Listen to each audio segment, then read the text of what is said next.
Okay, we are doing the hike that takes us to a volcano and ice cave. It is, oh, I hope this is right, the Bandera Volcano and Ice Caves, or Bandera Ice Caves, something like that. Here, tour guide. Maybe you won't leave me this time. What is this? Number 3. It's spatter cone. Number 3? That's what it says. Spatter cone. Type of lava formation is called a spatter cone. Spatter cones are formed when minor vents from molten lava. Surge of hot air rushes through the lava, forming surface tubes and minor vents. When the air breaks through the surface, lava will splash out, forming the type of cone you see here. Cool.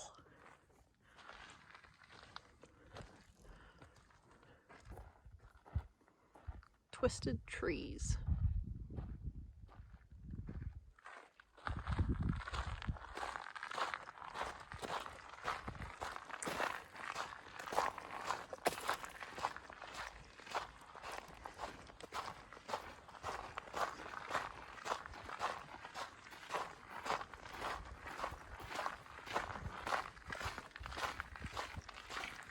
So she says the hike to the volcano takes about 20 minutes.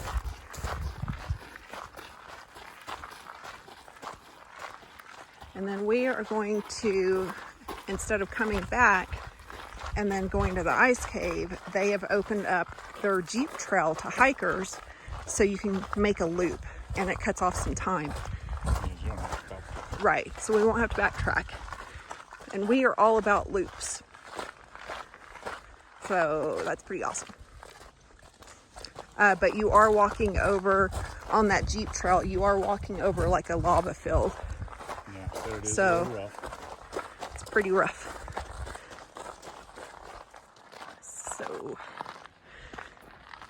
there's some uphill. We're making our way to the top of the volcano.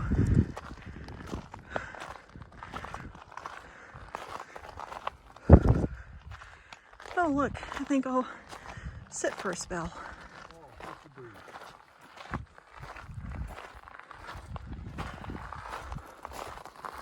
Starting from the right. Alright, so for number 5, you can see 15 other volcanoes. Starting from the right. Right here. Oh. From the right. My other right. This is Bandera's twin, Sierra Bandera, the largest and closest one. And then moving to the east, the closest ones are the Arizona, the Camaraderie, Americana, Randaja, Leonidas, Hoyadis, something, Hoydo, Lost Woman, Twin Lost Craters, Woman? So Lava that's how the Crater, women go to get lost. El Cauldron, and Calderola Crater, or something like that. So basically every hill you see out here is a volcano. Ooh. So like that one, this one, that one, that one, that one. Wow. So as you can see, like 15 of them. So 1, 2, 3, 4, 5, 6. Pretty cool. 7, 8. And a bunch of lava Yeah, a bunch of lava. down there. All it really takes is a little earthquake to open that tube back up. So I think we're getting closer to the top.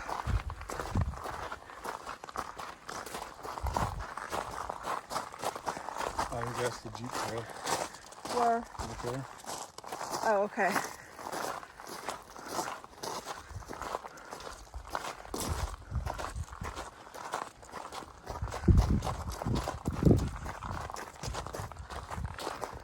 We are walking on lava rocks. Pretty much. Oh, it's all rock. Yep. Yep, so that's the inside of the volcano.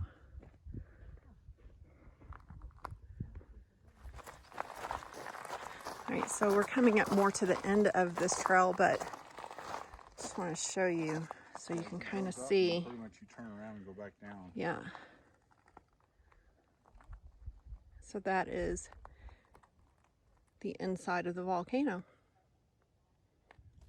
Okay, go ahead. Number 8, Devil's Playground. Before you see the beginning of the Bandera lava tube system. This is a large canyon that snakes out from the crater. This section of lava flow illustrates how violent this eruption must have been. Early sheep hoarders called this area Devil's Playground. The lava is very sharp, jagged, and makes good shelters for rattlesnakes. Notice the columnar joining of the lava here. Let's see that. So I don't think we're in the crater. No, I think the crater's right there. Okay, so let's go to the crater. No, that's like a canyon formed by lava. Right. Oh yeah, okay, so this looks a whole lot more like a crater. Volcano lookout.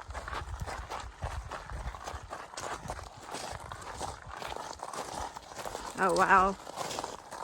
They got lookout points. Here. Okay.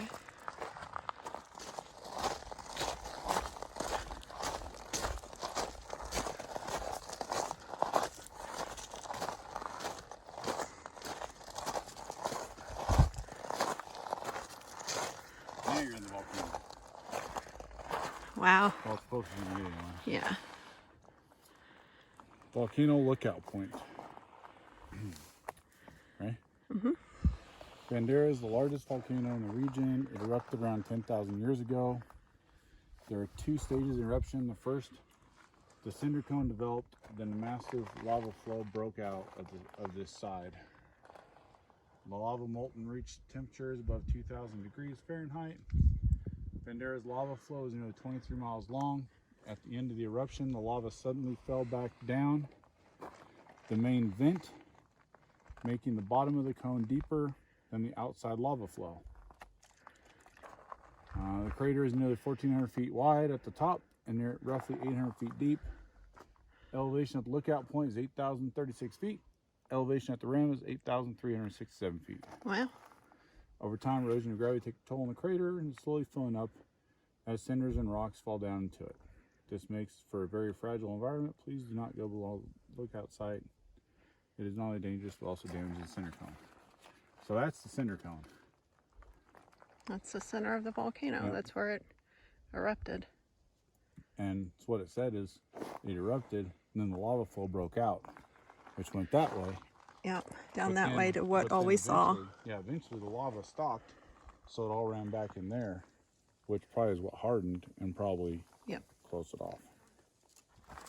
Okay, so we are now at where the Jeep Trail intersects with the Volcano Trail. And since they opened this up to hikers, we get to go this way. And it will join the ice cave. And then we will take the ice cave back to the visitor center. I don't know if you heard the difference when we stepped on this, but this is pure, deep lava rocks. And,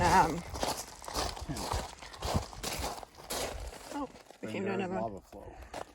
This is the lava flow. Basically just a field made up of lava flow. Cool. Jagged, broken lava. Let me take a picture. So, it is a little difficult to walk in. Yeah. Hope you have strong ankles. Pretty cool though. Because we're pretty much walking And a lava. in the lava flow, where the lava flow is.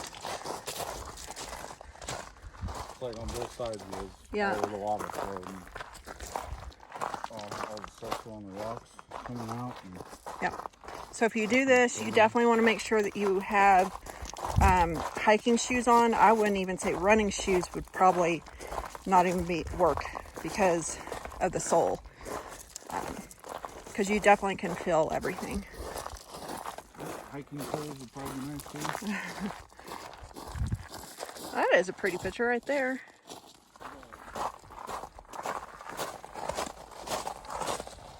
Ancient and twisted trees. Several varieties of trees. Yeah. It just tells you different varieties, and then you'll see several fallen trees along the. Yet the logger protected many. The logger protected many of the trees from loggers in early days. Yeah, that one's pretty twisted up. Yeah, that one's pretty gnarly. Bandera lava flow consists of 3 types. A is a very rough and jagged lava, which is predominantly fast moving or cooling lava. A was named in Hawaii for the sound you would make when trying to walk on it barefooted. Pahoho is the swirled looking ropey lava seen in front of you. And then clinker lava is the type seen here that one looks like plates stacked upon each other. So that right there would be clinker lava behind you. Oh, because it looks like plates. Yeah. So then the pahoho is the swirling looking ropey lava located seen in front of you. I don't see Well, anything like look. swirly ropey lava. Right here. See how it's... Oh, like that piece. Yeah. Oh, cool.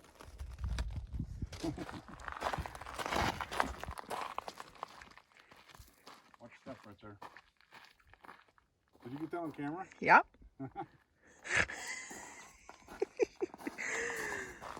So what I was fixing to say was we are still on the Jeep trail. We have not made it to the ice cave trail yet. But this will definitely beat the bottom of your feet up, even if you have on thick soles. So definitely cannot imagine walking that. Oh, I think we're coming out of it maybe. Cannot imagine walking that in tennis shoes or running shoes or anything like that. Yeah. You see this, babe? That's pretty cool. Yeah. It's like a... Oh, that's number 13 probably. Yeah. Oh yeah, there's 13 right there. So what's that say about that? Is that like a lava chute or tube or? A surface tube and vent. Surface tubes are small drainage rivulets or runners of the same highly fluid lava that flows in lava channels. They usually form on existing hardened surface. They usually form when vents, channels, reservoirs of lava overflow. Another point of interest, you are standing on top of an actual lava tube ceiling that formed the ice cave. So you're actually standing on the tube.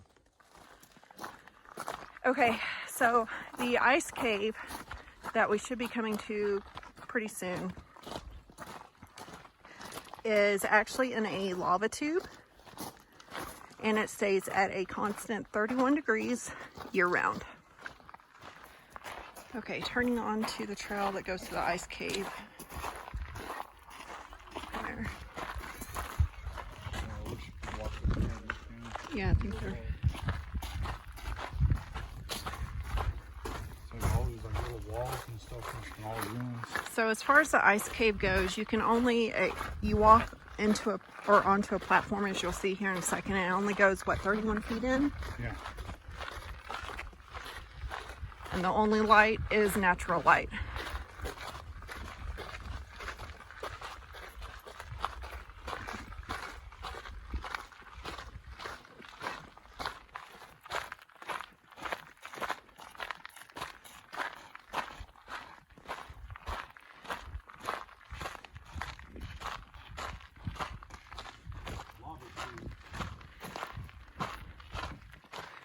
All right. So 15 right here is lava tubes. This is a section of a collapsed lava tube. Oh, wow. It's full of molten lava pours out of volcano, surface hardens while below. The lava continues to flow as the porous lava acts as an insulator to keep lava hot beneath the surface. Yeah. All right. That's nuts. So, Oh, we get to go way down in there. Oh, you can feel it. God, Oh, it feels so good. All right, so we are going down, and definite, oh my gosh, it is so cold. It's cold right there. Yeah, it is cold. It is a stark difference from out there. It's not even cavern cold. It is cold. It is cold. I mean, it feels great. Oh, wow. Let me get down these stairs and then I'll Yes, get down. video. Perpetuation of ice due to lava insulation in the shape of the cave, which Oh, look at that. You see that ice over there? Yeah. Or is that what we're going to call it? Is ice bacon? Ice bacon. It's like cave bacon, but, you know, ice. So That ice is cave. impressive. Okay, so here's the ice cave. You Okay, ready? yep, we're listening. The temperature in this cave never gets above 31 degrees Fahrenheit. As rainwater and snow melt seeps into this cave, the ice floor thickens. The floor of the ice is approximately 20 feet thick. Oh my God. The deepest ice is the oldest and dates back 3,400 years. The green tint is caused by an Arctic algae. The back wall was formed in the early days when the ancient Indians and early settlers mined the ice. In 1946, ice removal stopped. At the time, ice wall was nearly 12 feet high. Since then, the ice floor has risen relatively to the back wall. The rate of ice accumulation varies with annual rainfall. The cause and the origin formations of ice 3,400 years ago is not known for sure, but is most likely due to the annual rainfall. What is that? However, perpetuation of the ice is due to a combination of existing conditions that make it a natural ice box. 20 feet of ice in a well-insulated cave trapped by shake to trap frigid air. Ice cave was known by the Pueblo Indians as Winter Lake. That's impressive. This is nuts. This is cold. Yeah, it is cold. It feels 20? good right now because we've been out in the heat, but Did that thing say man. 20 feet deep? Yeah, 20 feet thick. 20 feet thick. You could drive semi-trucks on that. Yeah, so now you wonder if you were able to climb like these other vents. Would you find ice? Yeah, would you find ice? Yeah. Okay, we are headed back to the visitor center. They have a little museum there and a little gift shop. We should get some souvenirs. Yep, I will definitely get souvenirs. Also, this is privately owned. It has been in the same family for generations and generations. So, just something cool. So, support, you know, these local privately owned. National treasure. Yeah. To keep them open. So that is what we were on. Somewhere over there for the... Well, you walk around it and then Yeah. that's where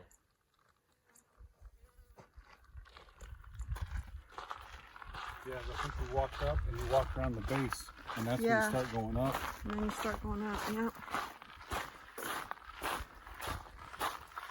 So pretty cool. Definitely recommend. Would you say 5 out of 5? Oh, Yeah, definitely 5 out of 5. Very unique. just make sure you got some hiking shoes on and got water. Yep, water, hiking shoes, hat. Pretty much is, Yeah, even though you have an see all these umbrella. trees, everything, it's pretty much open. So if you come out here on a sunny day, probably gonna get sunburned. And you can see the visitor center up there. So we're done. Make sure you check out my other videos. Thanks.